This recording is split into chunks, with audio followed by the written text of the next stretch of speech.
महाभारत के पहले अध्याय आदि पर्व में महाभारत की प्रस्तावना, पृष्ठभूमि और मुख्य पात्रों का परिचय दिया गया है। इसे द्वाब आदि पर्व वन कहा जाता है। इसमें 19 उपपर्व, उपखंड और 227 अध्याय हैं। आदि पर्व में महाभारत की रचना, कथा की उत्पत्ति, पांडवों और कौरवों का इतिहास, आर्षि मुनियों का योगदान और कई प्रमुख घटनाओं का वर्णन मिलता है। स्टाराइड आदि पर्व की मुख्य बातें। 1. महाभारत की रचना।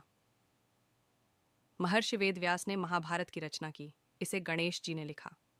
महाभारत को पंचम वेद कहा जाता है, जिसमें धर्म, अर्थ, काम और मोक्ष का वर्णन है। 2.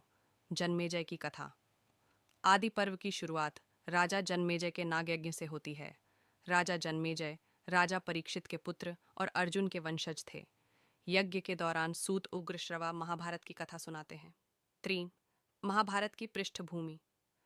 राजा शांतनु और गंगा का विवाह, भीष्म का जन्म और उनकी भीष्म प्रतिज्ञा, शांतनु और सत्यवती का विवाह, वेद व्यास का जन्म और उनके 3 पुत्रों धृतराष्ट्र, पांडु और विदुर की उत्पत्ति।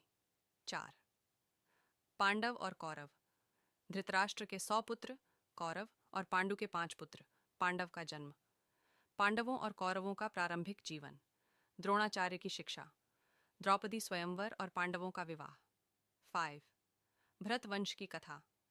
भरत के वंशजों का वर्णन, जिनमें कौरव और पांडव प्रमुख हैं। कुरुक्षेत्र का महत्व और राजाओं के संघर्ष की पृष्ठभूमि। 6. पांडवों का वनवास और संघर्ष। दुर्योधन के छल से पांडवों को वनवास भेजा जाता है। वनवास के दौरान अर्जुन को दिव्य अस्त्र शस्त्र प्राप्त होते हैं।